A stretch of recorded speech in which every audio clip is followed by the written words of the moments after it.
खुलुमबाय रायजोफोर दिनै फुंबिलिनि खौराङाव फिन खेबसेबाव बयखौ बरनायनानै लाग्रोबाय। दासिमनि खौरांफोरा जाबाय। गिबि खौराङाव दङ बर'फ्रा आथिखालाव गोबां जायगायावनो उदां गैलिया नामा?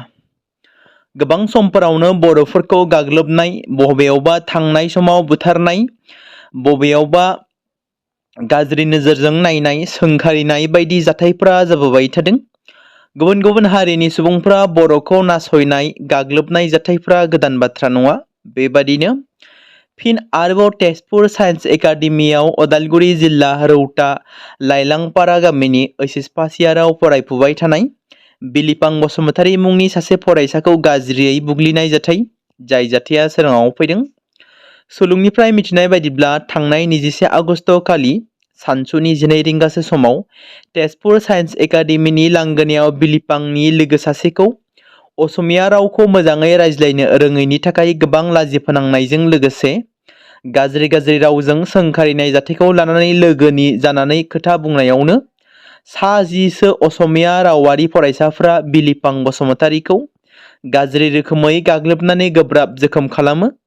बे खौरांखौ मोननाय जादों आरो दासिम बिलिफां बसुमतारीया देहा फाहामसालियाव फाहामथाय लानो गोनां जागासिनो दं होनना मिथिनो मोनदों। मोनसे दुखुनांथाव खौरां, रेडिअ आर्टिस्ट धनेश्वर गयारी बिथाङा रुंसारि जाबाय। बिथाङा गोबाव समनिफ्रायनो हापानि बेमारजों नाख्रेबजाना दंमोन। मैया गहपुर मेडिकेलाव बेलासि 5 बाजियाव बिथाङा रुंसारि जायो। बिथाङा गहपुर हालामनि आलुपारा गामिनि थागिबि, उन्दै समनिफ्रायनो बर' हारिमुखौ सिबिबोदों, अनसायबोदोंमोन। बर' माहारिजों थाफानानै समाजनि खामानियावबो गावनि समखौ थोजासे होबोदोंमोन बिथाङा, नाथाय बिथाङा रुंसारि जानानै थाङो। एबसुनि 7 सान मिशन हम रेस्किउ एन्ड रेस्टोर हाबाफारिया थुंगेबाय। एबसुआ गं 209 नखरफोरखौ फोसाबना होबाय। 7 सानाव दुलाराय बर' फरायसा आफादनि मिशन हम रेस्किउ एन्ड रेस्टोर हाबाफारिया मैया 8थि सान आरो जोबथा सानाव जोबफैयो। शिबसागराव दैबानाजों भुगिनांनाय नखरफोरनि दुखुनांथाव थासारिखौ नोजोर होनानै दुलाराय बर' फरायसा आफादनि आफादगिरि खोरोमदाव औवारी आरो गाहाय नेहाथारि कनिन्द्र बसुमतारी बिथांमोननि दैदेननायाव गं 15 दुलाराय बर' फरायसा आफादनि गासै आसामनि एबसुनि सा 150 भलन्टियारफोरा 7 सान मेंनाय गैयाजासे, बानाय गैयाजासे गोख्रों नखर फोसाबना होबाय बिथांखिया मैया थुंगेफैयो। मैया जोबथा साननि हाबाफारियाव दुलाराय बर' फरायसा आफादा सिगाङावनो थांखि लाखानाय बादियै नेपालि कुटिनि मासगाव आरो परजा बस्ति गामिनि डिग्री आरो हायार सेकेन्डारि गोजौ फरायसालि, गेजेर फरायसालि आरो गेजेर गुदि फरायसालियाव फरायफुबाय थानाय फरायसाफोरनो बहि कलम बायदि राननानै होबावनाय जायो। बड'लेण्ड जनजाति सुरक्षा मन्चनि मावफुं आफादगिरि दावराव देख्रेब नार्जारिनि दैदेननाय हान्जा आरो ओनसोलनि रायजो राजाफोरनि गोख्रों खुद्रिसारनायनि उनाव क'क्राझार जिल्लानि सेरफांगुरि, कलबारि, कुमगुरियाव थानाय दाउ ब्रयलारनि फार्मनि ट्रेड लाइसेन्स केन्सेल खालामबाय। बिटिसिआव थाबैनो सुफुंजागोन फाहामगिरि नार्सनि आंखाल, जेराव गासै बिटिसिआव 150 नार्सफोरनि मासि लांदां जानानै दं। बिटिसिआव सा 150 फाहामगिरिनि मासि लांदां जानानै दं। आसाम सोरखारा बिटिसिआव फाहामगिरि दैथायहरनो थांखि आजावबाय। बिटिसिआव सा 150 एएनएम नार्स थिसनथायनि खामानिया सोलिगासिनो दं। दान मोननैनि गेजेरावनो बिटिसिआव सा 80 फाहामगिरि आरो सा 150 नार्स मोननो थांगासिनो दं। थाबैनो बिटिसिनि सिएसबिनो थिसनथाय आनजाद खुंनो थाखाय बिटिसि सोरखारा बिथोन होगोन। दान मोनसे एबा मोननैनि गेजेरावनो थिसनथाय आनजादखौ खुंफुंगोन बिटिसिनि मिरु सायख' बर्डआ। जोबथारनायाव महन बागान एफसि आरो इस्ट बेंगलनि गेजेराव दिनै 135 दुरान्ड कापनि जोबथा गेलेनाय एबा फाइनाल गेलेनाया जागोन।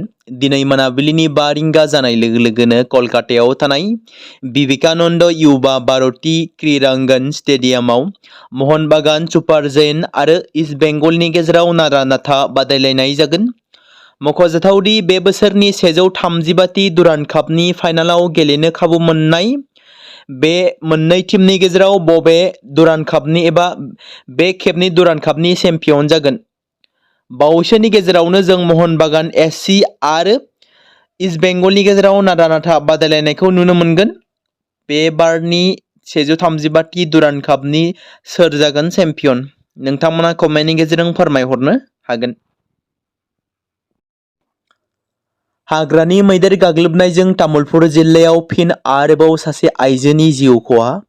तामुलपुर जिल्लानि भारत भुटान सिमा साखाथि एनसि आंगारकाटानि शिबपुर गामियाव फिन आरोबाव हाग्रानि मैदेरजों सासे आइजोनि जिउ खहा जानाय जाथाया सोराङाव फैदों। थांनाय हरनि समाव फालो मैदेरनिफ्राय मानै मैदेरा आलादायै फैनानै अनजालि मण्डल मुंनि सासे आइजोखौ जिउ फोजोबो। हाग्रानि मैदेर फैनायखौ मिथिनानै खारनो नाजानायावनो गोब्राबै जखम खालामनानै जिउ फोजोबो अनजालि मण्डलखौ। बेजों लोगोसेनो 10 बोसोर बैसोनि फिसाज्ला सुबनकर मण्डलआ गोब्राब जोखोम जायो। गोब्राब जखम जानाय बे सुबुंखौ कुमारिकाटा रायजोआरि देहा फाहामसालिनिफ्राय नलबारि मेडिकेल कलेज एन्ड हस्पिटालाव दैथायहरनाय जाबाय। तामुलपुर जिल्लानि दाब दाब जायगाफोरावनो हाग्रानि मैदेरा बेफोरबादि उदखार खालामनानै जिउ फोजोबनाय जाथाया ओनसोलनाङैनो गिखांनाय थासारि सोमजिहोगासिनो दं। हाग्रानि मैदेरजों जिउ गोमानाय नखराव कुमारिकाटा हाग्रा बिफाननि मावथि आरो पुलिस बिफाना सौहैनायजों लोगोसेनो गोथै देहाखौ बोखांनाय जायो। आइफन EMI दान्थे-बिदान्थेजों महाराष्ट्रआव बिमा-बिफा आरो फिसाज्लानि जिउ खहा। मिथिनो मोननाय बायदिब्ला 18 बोसोर बैसोनि लाइमोना EMIआव गंसे आइफन बायनो नाजादोंमोन, नाथाय किस्तिफोरखौ सम बादियै होनो जेंनायाव गोग्लैदोंमोन। गावनि बिमा-बिफायाबो किस्तिफोरखौ होनो राजि जायाखैमोन। बिमा-बिफाजों नांज्लायनायनि उनाव रागा जोंनानै हाजोनि रुगुङाव थांदोंमोन आरो गावनि जिउखौ फोजोबनायनि हुमखि होदोंमोन। खौरां मोननाय बायदिब्ला पुलिस मावथिफोर, बिमा-बिफा आरो जायगानि थागिरिफ्रा लाइमोनखौ हाजोनि रुगुंनिफ्राय गोजानाव थांनो थाखाय फोथायहोनो थाखाय 3 घन्टासो सम नांदोंमोन। लाइमोननि बिफाया बिखौ रैखाथियै लांनो थाखाय बिनि खाथियाव फैदोंमोन। बिफाया फिसाज्लानि आखाइखौ हमनानै रैखाथि होनो नाजादोंमोन, नाथाय सानैबो गावनि बेलेन्सखौ खोमानानै गोग्लैलाङो। बे जाथायखौ सोमोनांनानै लाइमोननि बिमायाबो दान्दिसे उनावनो बारजुमना जिउ खोमाना लायो। बे जाथाया गासै महाराष्ट्र रायजोआव मोनसे दुखुनि थासारि लाबोदों।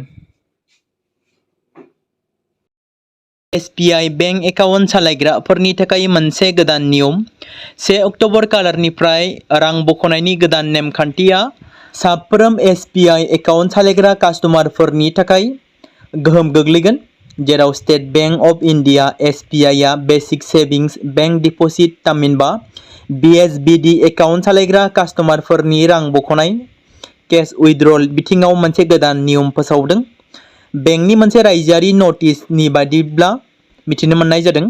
बे गोदान नियमखौ फैगौ 1 अक्ट'बर 2026 खालारनिफ्राय खालामनाय जागोन। बे गोदान बिथोन बायदिब्ला ब्रान्सनि गेजेरजों खुलिनाय बेंक एकाउन्टनिफ्राय मोनसे दानाव एबा दान मोनसेयाव गासै खेबब्रै रां बख'नाया फ्रि थागोन, नाथाय दान मोनसेयाव खेबब्रैनि बांसिन रां बख'योब्ला मोनफ्रोम बारनि बख'नायाव 15 रां लोगोसे GST मासुल होनांगोन।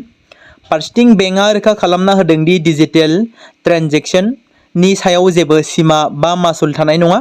बेयो सिगांनि बादिनो गासैबो फ्रि थागोन। बेंकआ कास्टमारफोरखौ बे गोदान नियमनि सायाव नोजोर लाखिनो खावलायहरदों। गोबां समफोरावनो हाग्रानि मैदेर आरो मानसिनि गेजेराव दाङाबाजि जानायखौ खोनानो मोनबाय थायो। बेबादिनो माब्लाबा हाग्रानि मैदेरा सुबुं थानाय ओनसोल एबा एरियायाव फैनानै सुबुंफोरनि न'-बां खहा खालामनाय, माब्लाबा बारि बागान, आबाद फोथार खहा खालामलांनाय जाथायफ्रा जाबोबाय थादों। बेबादिनो माब्लाबा सुबुंफोरनि जिउ खहा खालामलांनाय बायदि बायदि जाथायफोरा जाबोबाय थादों। बेबादिनो फिन आरोबाव तामुलपुराव हाग्रानि मैदेरनि गाग्लोबनायाव सासे आइजोनि जिउ खहा।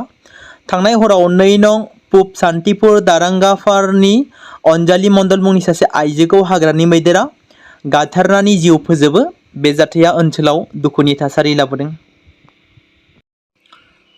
बावैसो सान सिगां गेदेमा रन्जन दैमारिया गोबाव समनि उनाव जेलनिफ्राय 30 सान पेर'लाव बेल मोननानै न' फारसे फैनो खाबु मोनदोंमोन, जेराव बिथाङा गावनि आंगो नखर अदालगुरियाव 30 साननि थाखाय पेर'लाव उदां जानानै फैदोंमोन। NDBनि गायसनगिरि आफादगिरि रन्जन दैमारिया, नाथाय बिथाङा माब्ला जेलनिफ्राय उदां जानानै फैथारनो खाबु मोनगोन, बेयो बयनिबो गोसोआव दं। जेराव गेदेमा बिथाङा जोंनि गेजेराव, हारिनि गेजेराव, नखरनि गेजेराव उदां जानानै फैनो खाबु मोनथारनांगोन। जेरैखि जाया थाबैनो बिथां गेदेमाया जोंनि गेजेराव उदां जानानै फैथारनो खाबु मोनो, बेखौनो आसा खालामनाय थाबाय। आसा खालामो आरोबाव फिन इसोरनि अननायाव बिथां गेदेमा रन्जन दैमारिया जोंनि गेजेराव बर' हारिनि गेजेराव थाबैनो बेल मोननो हायो। चिरां जिल्लायाव फिन आरोबाव बिहामजो गोमानाय जाथाय थांनाय 17 खालारनिफ्राय बहाबा गोमानानै दं। बिकास नार्जारिनि बिसि माधुस्मिता नार्जारिया फिसाय आरो फिसा दंमोन। चिरां जिल्ला रुनिकाटा पुलिस थानानि सिङाव थानाय कुंग्रिं थालिरबारि गामियाव बे जाथाया सोमजिदों। दालिगाव बेंकआव थांनो फिसायखौ फोलाना बहाबा खारखोमालाङो माधुस्मिता नार्जारिया। मख'नो गोनांदि माधुस्मिता नार्जारिया 7 बोसोर बैसोनि फिसाज्ला थासेयावबो न'खर गारनानै खारो। अब्लाबो जेरावखि थाया फैफिननो थाखाय फिसाया खावलायदों आरो बिहाव बोदसे नार्जारिया लोगोसे बहाबाफोर नुसनबायोब्ला खौरां हरनो खावलायदों। बेनिखायनो नोंथांमोना बहाबाफोर नुसनबायोब्ला 9365003773 नङाब्ला 9957482152 फन नाम्बाराव खौरां हरनो खावलायदों। चिरां जिल्लानि बेंटल फरायसालिमायाव फरायसाफोरनि धरना हाबाफारि लादों। सा 20 फोरोंगिरिफोरखौ सुबुं सानखो 2027 सेन्सासआव थिसननायनि उनाव बेंटल फरायसालिमायाव लाथिख' जादोंसै फोरोंगिरिफ्रा। 28 जन फोरोंगिरिफोरनि गेजेराव सा 20 जन फोरोंगिरिफोरखौ सेन्सासनि थाखाय बायजोआव हरनायनि जाहोनाव फरायसाफोरा गोबां जेंनाजों मोगा-मोगि जानांदों। चिरां जिल्लानि सिङाव थानाय बेंटल HS फरायसालियाव गासै सा 28 फोरोंगिरिफोरनि गेजेराव सा 20 जनखौ इं 2027 मायथाइनि सेन्सासनि थाखाय बायजोआव दैथायहरनायनि जाहोनाव फरायसाफोरा गोबां जेंनाजों आथिखालाव मोगा-मोगि जानांदों। बे जाथायखौ खौरां मोननानै चिरां जिल्ला ABSUनि मावथिजों लोगोसे बेंटल दखरा ABSU, चिरां जिल्ला बर' थुनलाइ आफादनि बिबानगिरिफोर, चिरां जिल्ला सानथालि फरायसा आफादनि बिबानगिरिफोर आरो चिरां जिल्ला आक्रासु फरायसा आफादनि बिबानगिरिफ्रा नायदिंहैनानै फोरोंगिरिफोरखौ सप्तासेनि गेजेरावनो मोनफिननांगौ होननानै दाबि दैखाङो आरो जुदि सप्तासेनि गेजेराव मोनफिना अब्ला गोख्रोङै सोमावसारनाय जागोन होननानै हुमखि होयो मोनब्रै आफादफोरा। नलबारि मेडिकेल कलेजाव MBBS फरायफुबाय थानाय बाक्सा जिल्ला सिंनि मटनगुरि दियाबनि काउरपारा गामिनि बाहिदा कानामनो 2 लाख राङारि अनसुंथाइ होदों BTCनि चिफ हाग्रामा महिलारिया। दिनै लाइमोन BPFनि मोनसे हान्जाया BTCनि चिफ हाग्रामा महिलारि हरनाय 2 लाख रांखौ BPFनि लाइमोन दैदेनगिरिफोर रिन्जय बर', प्रहलाद नार्जारि आरो बेबायदिनो कास्टम बसुमतारि मोना बाहागो लानानै गथायदों।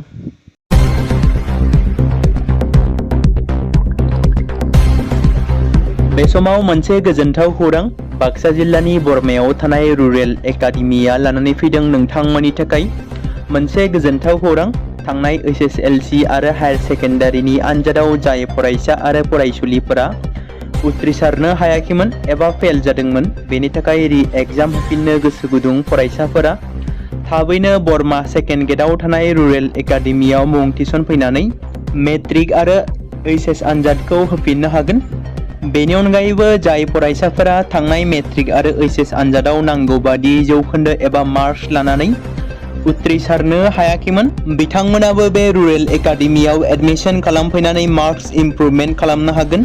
स्ट्रिम हिसाबै आर्ट्स, साइन्स आरो कमार्सनि गासैबो फरायसाफोरा रुरेल एकाडेमियाव एडमिशन खालामनो हागोन।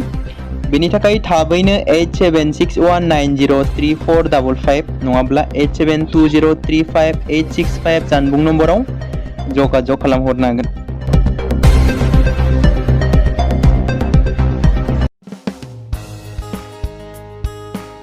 बे समाव मोनसे गोनां फोसावथाय बर' सावथुन नायनानै मोजां मोनग्रा गासै बर' रायजो राजाफोरनि गेजेराव लानानै फैदों मोनसे बर'नि OTT प्लेटफर्म गोनां जाय प्लेटफर्मनि गेजेरजों नोंथांमोना बर'नि गोदान गोजाम सावथुनफोरखौ नुनो मोनगोन। थांनाय माखासे बोसोर सिगां बर'नि गेजेराव लानानै फैनाय निउबो एप बायदिनो फिन आरोबाव लानानै फैदों बर' रायजो राजाफोरनि थाखाय। बे बाथ्राखौ मख'नाया गोनांदि 2025 मायथाइनि जानुवारि दानाव ओंखारनाय आंगो स्ट्रिम मुंनि मोनसे OTT प्लेटफर्म गोनां निउबो एपनि गेजेरजों नोंथांमोना गोबांथार बर'नि सावथुनफोर जेरै ट्रेजेडि, रमान्टिक, एक्सन आरो कमेडिजों बुंफबनाय सावथुनफोरखौ नुनो मोनगोन। जेरै सनानि नखर, थांखि गैयै समाज, अनसुला आफा, हिर', बिमा बायदि बाजै, अर, थैसाम, वान्टेड, संदान आरो रं नाम्बार बायदि सावथुनफोरा मख'जाथाव। बेफोर सावथुनफोरखौ नायनो थाखाय नोंथांमोना गिबियावनो आंगो स्ट्रिम एपखौ गाव गावनि मबाइलाव थानाय प्ले स्ट'रनिफ्राय डाउनल'ड खालामनानै लोगोसे इनस्टल खालामनानै गावनि मबाइल नाम्बारजों लगइन खालामनानै लाग्रोनांगोन। बेनि उनाव नोंथांमोना गोबांथार नुनो मोनै सावथुनफोरखौ गुगोल पे, फन पे आरो पेटिएमजों रं नाम्बार सावथुनखौ नायनो थाखाय 60 रां आरो संदान सावथुनखौ नायनो थाखाय 80 रां, वान्टेड सावथुनखौ नायनो थाखाय 60 रां, थैसाम सावथुनखौ नायनो थाखाय 60 रां बेबायदिनो गोबांथार नुनो मोनै सावथुनफोरखौ नायनो थाखाय सुबिदा खालामनानै होदों आंगो स्ट्रिम प्लेटफर्मा। फिन नोंथांमोननि गेजेराव फोरमायबावनो लादों बर' सावथुन नायनानै मोजां मोनग्रा गासै बर' रायजो राजाफोरनि गेजेराव लानानै फैदों मोनसे बर'नि OTT प्लेटफर्म गोनां जाय प्लेटफर्मनि गेजेरजों नोंथांमोना बर'नि नुनो मोनै सावथुनफोर जेराव गोदान गोजाम सावथुनफोरखौ नुनो मोनगोन। बे बाथ्राखौ मख'नाया गोनांदि 2025 मायथाइनि जानुवारि दानाव दिहुनजानाय आंगो स्ट्रिम मुंनि मोनसे OTT प्लेटफर्म गोनां एपनि गेजेरजों नोंथांमोना गोबांथार बर'नि ट्रेजेडि, रमान्टिक, एक्शन आरो कमेडिजों बुंफबनाय सावथुनफोरखौ नुनो मोनगोन। जेरै रं नाम्बार, संदान, वान्टेड, थैसाम, अर, बिमा बायदि बाजै, हिर', अनसुला आफा, थांखि गैयि समाज, सनानि नखर बायदि बायदि सावथुनफ्रा मख'जाथाव। बेफोर सावथुनफोरखौ नायनो थाखाय नोंथांमोना गिबियावनो आंगो स्ट्रिम एपखौ गाव गावनि मबाइलाव थाखानाय प्ले स्ट'रनिफ्राय इनस्टल खालामनानै गावनि मबाइल नाम्बारजों लगइन खालामखांनायनि उनाव नोंथांमोना गोबांथार नुनो मोनै सावथुनफोरखौ गुगोल पे, फन पे आरो पेटिएमजों रं नाम्बार सावथुनखौ नायनो थाखाय 60 रां, संदान सावथुनखौ नायनो थाखाय 80 रां, वान्टेड सावथुनखौ नायनो थाखाय 60 रां, थैसाम सावथुनखौ नायनो थाखाय 60 रां बेफोरबायदिनो अर सावथुनखौ नायनो थाखाय 60 रां पे खालामनांगोन। बेबायदिनो गोबांथार नुनो मोनै बर' सावथुनफोरखौ नायनो थाखाय सुबिदा खालामनानै होदों आंगो स्ट्रिम प्लेटफर्मा। बे समाव मोनसे गोनां फोसावथाय बर' सावथुन नायनानै मोजां मोनग्रा गासै बर' रायजो राजाफोरनि गेजेराव लानानै फैदों मोनसे बर'नि OTT प्लेटफर्म गोनां जाय प्लेटफर्मनि गेजेरजों नोंथांमोना बर'नि गोदान गोजाम सावथुनफोरखौ नुनो मोनगोन। थांनाय माखासे बोसोर सिगां बर'नि गेजेराव लानानै फैनाय निउबो एप बायदिनो फिन आरोबाव लानानै फैदों बर' रायजो राजाफोरनि थाखाय। बे बाथ्राखौ मख'नाया गोनांदि 2025 मायथाइनि जानुवारि दानाव ओंखारनाय आंगो स्ट्रिम मुंनि मोनसे OTT प्लेटफर्म गोनां निउबो एपनि गेजेरजों नोंथांमोना गोबांथार बर'नि सावथुनफोर जेरै ट्रेजेडि, रमान्टिक, एक्शन आरो कमेडिजों बुंफबनाय सावथुनफोरखौ नुनो मोनगोन। जेरै सनानि नखर, थांखि गैयि समाज, अनसुला आफा, हिर', बिमा बायदि बाजै, अर, थैसाम, वान्टेड, संदान आरो रं नाम्बार बायदि सावथुनफोरा मख'जाथाव। बेफोर सावथुनफोरखौ नायनो थाखाय नोंथांमोना गिबियावनो आंगो स्ट्रिम एपखौ गाव गावनि मबाइलाव थानाय प्ले स्ट'रनिफ्राय डाउनल'ड खालामनानै लोगोसे इनस्टल खालामनानै गावनि मबाइल नाम्बारजों लगइन खालामनानै लाग्रोनांगोन। बेनि उनाव नोंथांमोना गोबांथार नुनो मोनै सावथुनफोरखौ गुगोल पे, फन पे आरो पेटिएमजों रं नाम्बार सावथुनखौ नायनो थाखाय 60 रां आरो संदान सावथुनखौ नायनो थाखाय 80 रां, वान्टेड सावथुनखौ नायनो थाखाय 60 रां, थैसाम सावथुनखौ नायनो थाखाय 60 रां बेबायदिनो गोबांथार नुनो मोनै सावथुनफोरखौ नायनो थाखाय सुबिदा खालामनानै होदों आंगो स्ट्रिम प्लेटफर्मा। फिन नोंथांमोननि गेजेराव फोरमायबावनो लादों बर' सावथुन नायनानै मोजां मोनग्रा गासै बर' रायजो राजाफोरनि गेजेराव लानानै फैदों मोनसे बर'नि OTT प्लेटफर्म गोनां जाय प्लेटफर्मनि गेजेरजों नोंथांमोना बर'नि नुनो मोनै सावथुनफोर जेराव गोदान गोजाम सावथुनफोरखौ नुनो मोनगोन। बे बाथ्राखौ मख'नाया गोनांदि 2025 मायथाइनि जानुवारि दानाव दिहुनजानाय आंगो स्ट्रिम मुंनि मोनसे OTT प्लेटफर्म गोनां एपनि गेजेरजों नोंथांमोना गोबांथार बर'नि ट्रेजेडि, रमान्टिक, एक्शन आरो कमेडिजों बुंफबनाय सावथुनफोरखौ नुनो मोनगोन।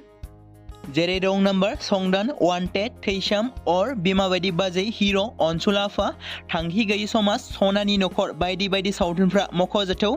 बेफोर सावथुनफोरखौ नायनो थाखाय नोंथांमोना गिबियावनो आंगो स्ट्रिम एपखौ गाव गावनि मबाइलाव थाखानाय प्ले स्ट'रनिफ्राय इनस्टल खालामनानै गावनि मबाइल नाम्बारजों लगइन खालामखांनायनि उनाव नोंथांमोना गोबांथार नुनो मोनै सावथुनफोरखौ गुगोल पे, फन पे आरो पेटिएमजों रं नाम्बार सावथुनखौ नायनो थाखाय 60 रां, संदान सावथुनखौ नायनो थाखाय 80 रां, वान्टेड सावथुनखौ नायनो थाखाय 60 रां, थैसाम सावथुनखौ नायनो थाखाय 60 रां बेफोरबायदिनो अर सावथुनखौ नायनो थाखाय 60 रां पे खालामनांगोन।